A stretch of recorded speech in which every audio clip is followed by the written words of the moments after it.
Okay, that was kinda... I had no idea that would play right at that time. But... Ooh. As you can hear, I have my streaming playlist on, which is full of Undertale soundtrack. The Undertale soundtrack. What was it? One sec. And the Slime Rancher soundtrack. This is from the Slime Rancher soundtrack. And then Subnautica soundtrack. And it is on shuffle, so I don't know which will come when.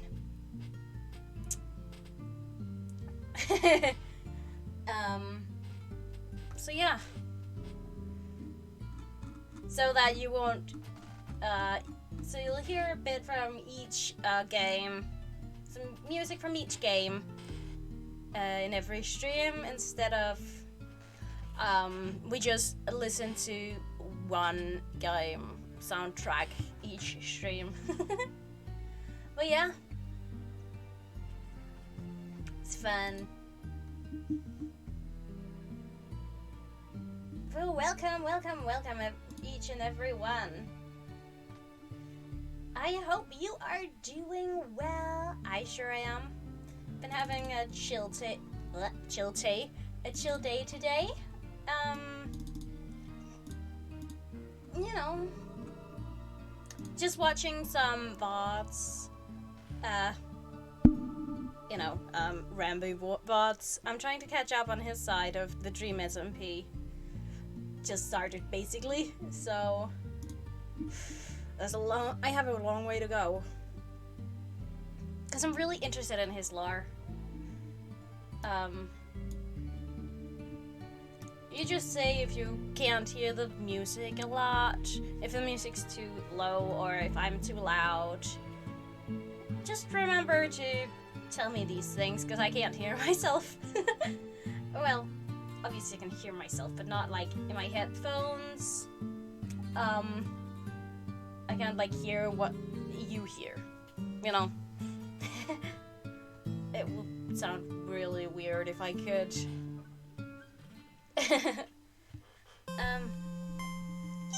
Falling down. Isn't that what that's called? Oh, it's Once Upon a Time. Sorry. But I love each game's soundtrack.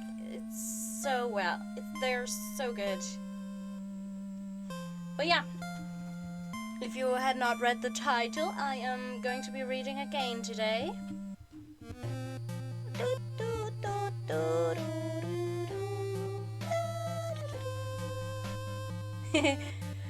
Yeah, I'm going to be reading more today of Winter Turning.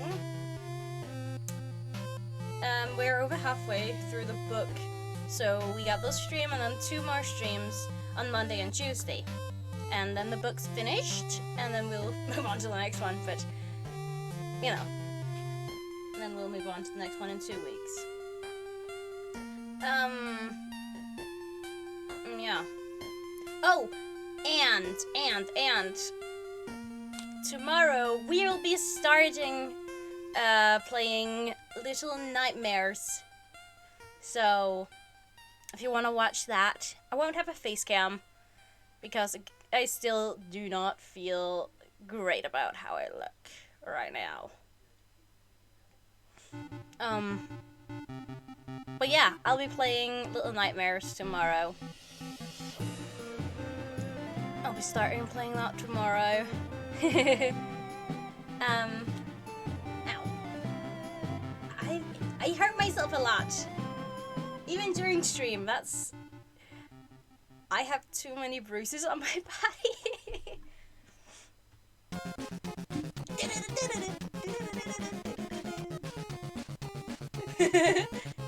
Okay, it's a bit loud. I'm looking like at the sound mixer, you know. I can see how loud I am and how loud the music is, so I'm turning it a bit down. because this is a pretty loud one. Oh. And if you followed me for a while, you know I'll always wait like 10 minutes before doing anything. So I'll just be, you know, chatting. But who doesn't love chatting?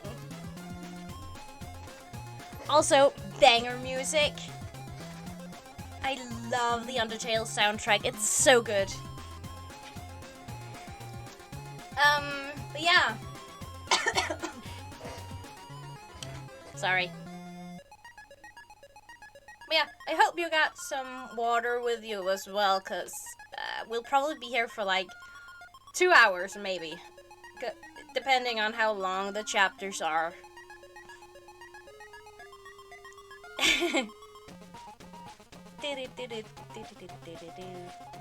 And you know,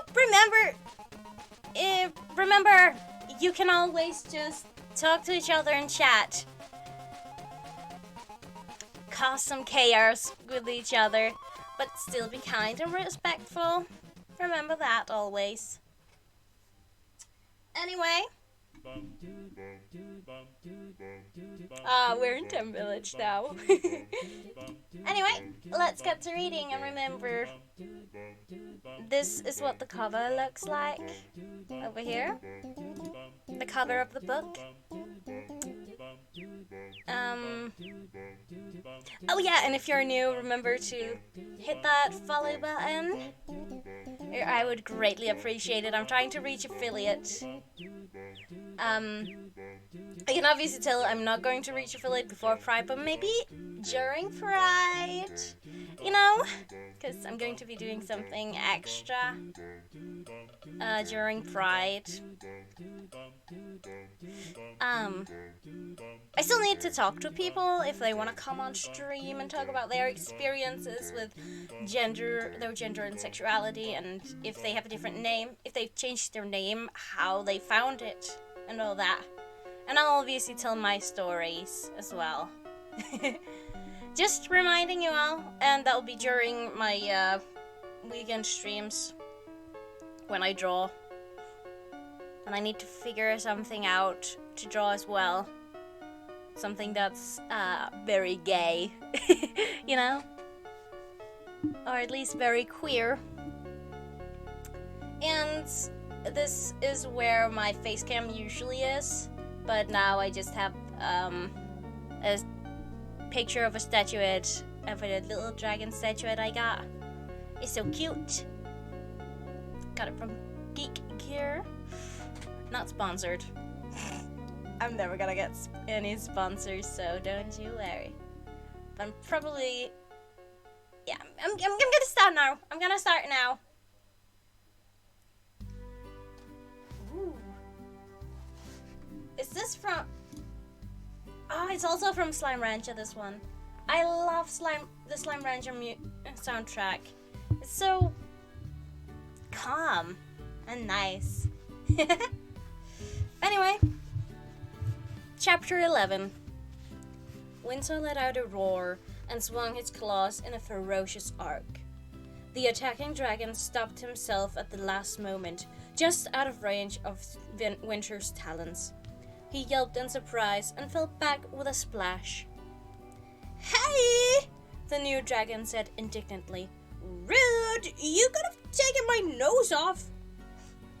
And you deserve it for jumping at me like that," Winter snarled.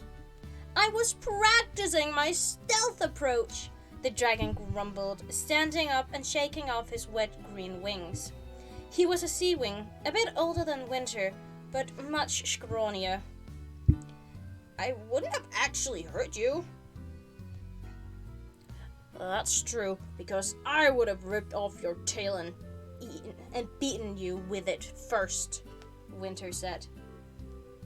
"Nice," Quibbly said from the shore. "Well, not the face this time. Very creative." "Squid!" someone shouted above them. "Didn't you hear my orders?" A sky blue sea wing with dark blue horns came soaring down from the clouds and landed next to the first with a splash. The dragon was bigger and frowning. "What?" Squid whined. "I very clearly said, nobody approach the strangers until I've had a chance to speak to them," said the new Sea Wing. "What you're doing, that's the opposite of that." "I was being stealthy," Squid said, smacking the water with his wings. "Dad said I should practice. He thinks I'm really good at it. He said maybe I'll be an amazing spy one day." The other Sea Wing looked as though he had reached the farthest horizon of his patience. "Squid, take your lurking and snooping and harassment somewhere else. Right now." Fine. Squid floundered out of the water, flapping his wings and grumbling. "You know, my dad used to be the leader of the Talons of Peace. I don't know why he lets you boss him around." "What? When he wanted to step aside, he could have let me take over. I mean, what was wrong with that plan?" He took off into the sky. They could hear him muttering and whining for a while as he flew away. Winter and Quipley exchanged an amused glance. The blue Sea Wing took a deep breath and exhaled slowly. "I apologize," he said. "Let's pretend that never happened. My name is Riptide. I saw your signal. Are you looking for the Talons of Peace?" "Yes," Winter said, climbing out of the river onto the grass. "Deathbringer said we should come to you. We need a Skywing to help us with something." "We don't have a lot of Skywings," Riptide admitted. "Ruby pardoned almost everyone who had a disagreement with her mother, so all the fugitives who'd been hiding from Scarlet went home. But we still have a couple who don't feel safe going back. I can ask one of them." He let out an odd, high-pitched Trying that again. He let out an odd, high-pitched whistle, and two more dragons emerged from the trees. One was a mudwing with a crooked tail. The other, Winter realized with a shock, was an icewing, glittering silvery white with a pale purple underscales. But it was an icewing he'd never seen before. And how was that possible? Winter had an excellent memory for faces, and he thought he'd met every dragon in the tribe at least once. "Please ask the Skywings to come here," Riptide said to the Mudwing, who nodded and flew away. "Who are you?" Winter asked the Icewing, who was regarding him with cold, snake-like eyes. "Cirrus of the Icewings," the strange dragon hissed. "And you?" That was even stranger. Every Icewing knew the royal family, surely. "I'm Prince Winter," he said slowly. He realized he didn't know what his current ranking was, which was a very unsettling feeling now that he was facing another Icewing. Could he still say second circle and hope it was true? But then Cirrus hadn't offered his circle number either. Because he wouldn't have one, Winter had to remind himself. He'd have been thrown off the list when he abandoned his post and joined the Talons. "Why don't I know you?" Cirrus flicked his dark blue tongue between his teeth. "It's a big tribe," he said. "Not really." Winter eyed him from horns to tail. Even without ranking circles, Cirrus still should have known to bow to a prince. But it didn't seem like a good fight to start. Cirrus was quite a bit bigger than Winter and fiercely thin, with claws that looked even sharper than normal Icewing claws. "Cirrus has been with the Talons of Peace for a long time," Riptide said. "Much longer than I have. He probably left the Ice Kingdom before you were hatched. Well, that somewhat explained it, although Winter was still surprised he'd never heard of Cirrus. He hadn't realized there were any Ice Wings in the Talons of Peace. What kind of Ice Wing would choose banishment from the kingdom? To never return to the snow and the ice palaces, to give up your place in the rankings forever. Winter couldn't imagine it. Did you know my parents? He asked Cirrus. Tundra and Narwhal? Cirrus glanced up, tracking a rose-colored butterfly with a malevolent gaze, as though he was considering eating it. Perhaps, he said, long ago. He had to know that Narwhal was the queen's brother. How could anyone have grown up as an Icewing without learning the royal lineage? Before Winter could ask any more questions, he heard snapping branches and turned to see Moon and Kinkajou returning. Kinkajou was carrying a small pile of peaches and plums between her talons, and a pair of rabbits dangled from Moon's jaw.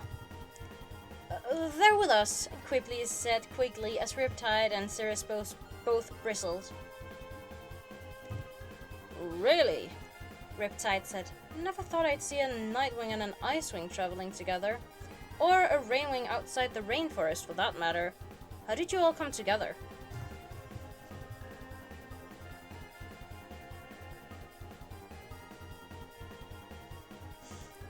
Winter glanced over at Cirrus again and found him glaring at Moon and Kinkajou with an expression of searing hatred, so intense that Winter wanted to run across the clearing and fling up his wings to shield Moon from it. Aww. Cirrus had left the Ice Wings, but his loathing of Night Wings clearly still ran deep. We're from the Jade Mountain Academy, Quibbly said to Riptide. I'm Quibbly, and that's Moon and Kinkajou. Guys, this is Riptide and Sirius. Cirrus! The Ice Wing snarled. That's what I said. Quibbly smiled disarmingly, but Winter could tell by now when the Sandwing was deliberately trying to annoy someone.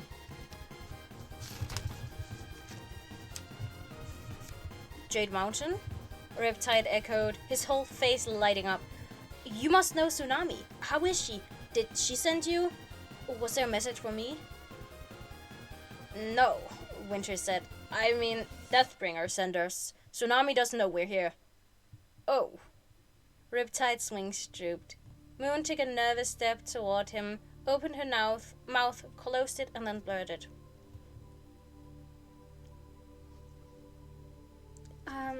But she thinks about you all the time. She made a face as though she wasn't sure she should have said that. Really? The Sea Wing's phosphorescent scales flashed as he turned to look at her. Yes, she wants to hear from you. I'm not so sure about that, Riptide said. I should probably wait until she contacts me. So... Oh, here's Pyrite and Avalanche. There was a rustling in the trees, and then the Mudwing was back, this time with two Skywings following behind her. The bigger Skywing had red scales, smoke rising from her ears, and a bad-tempered expression. There was something about the way she glared at them that made Winter's spine prickle. He followed her gaze and realized that her hostility was directed at Quibbly. She almost looked as though she wanted to rip the bard right off his tail. Does she know him? Or does she have a problem with Sandwings in general? Well, if she does know him, that would explain why she wants to kill him. Winter let himself be amused for a second, but he also found himself hoping she wouldn't be the one who helped them.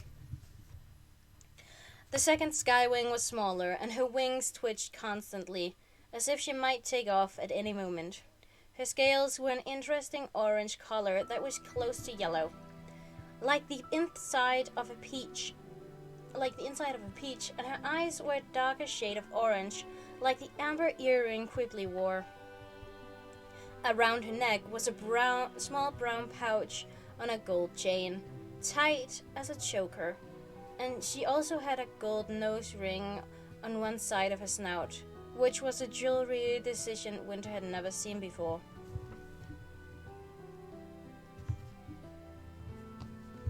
"Hi," she said, and then launched abruptly into a speech. "Listen, whatever it is you need, I don't think I can help you. It's not that I wouldn't like to. I would like to really. I wish I could do all kinds of things, but the truth is I'm not very good at anything, and I'm sure I'm not the dragon you're looking for, so..." She trailed off, staring at them and twitching. "We're not asking much," Winter said. "We just want you to look at a sketch and see if you recognize it. And if you do, maybe you could give us directions to how to get there. "Why should I help you?" the Red Skywing demanded. "Because we're at peace now," Riptide said sharply, "and dragons at peace help each other. That is kind of the entire premise of the Talents of Peace." She growled deep in her throat, sending more smoke out her nostrils.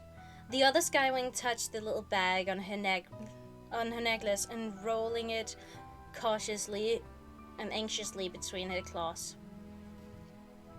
"I don't know. I mean, I have a terrible memory," she said, "and an awful sense of direction." "Just give it a try, please, Pyrite," Riptide said. There was something in his voice that gave Winter the impression he'd spent a lot of time managing this particular dragon. Moon took the mini scroll with her sketch out of the satchel around her neck and spread it out on a flat boulder, revealing the odd mountain shape she'd drawn. Avalanche stomped over and glowered at the drawing for a moment. "Doesn't look familiar," she muttered. "All right," Moon said with a sigh. "Thank you anyway." "Can I go now?" Avalanche demanded, squinting at Riptide. He nodded, and she leaped into the sky, flapping away with noisy, powerful wing beats. "Pyrite?" Riptide said, indicating the scroll. The thin Skywing edged up to Moon, glanced quickly at the paper, then shook her head, saying, Sorry. All trees look the same to me."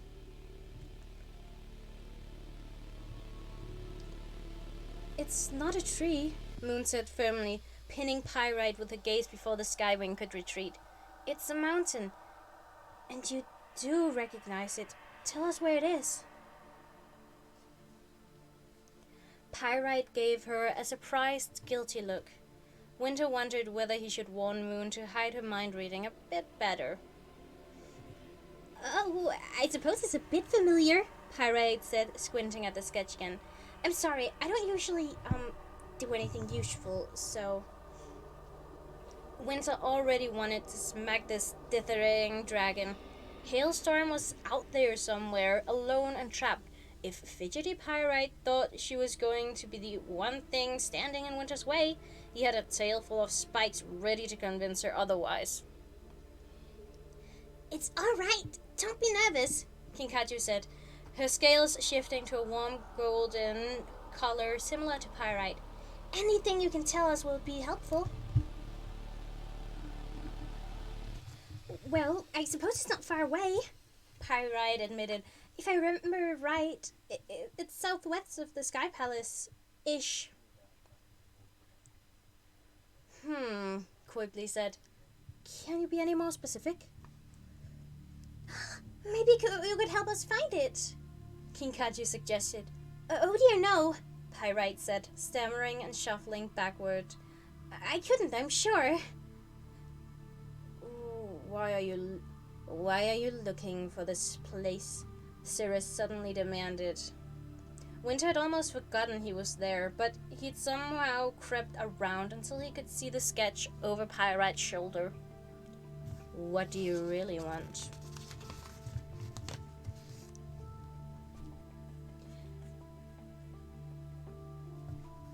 "It's a fair question," Riptide pointed out. "If you want Pyrite to go with you, we should all know what she's flying into."